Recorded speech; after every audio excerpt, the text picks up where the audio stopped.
MNC company. I'm from Nalgonda. I recently completed my graduation in 2024.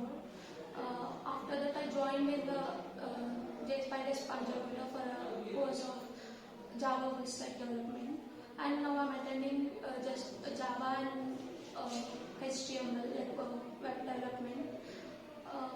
Still, I did not complete any one of the course, but I attended a generic requirement, and I got selected in a top MNC company.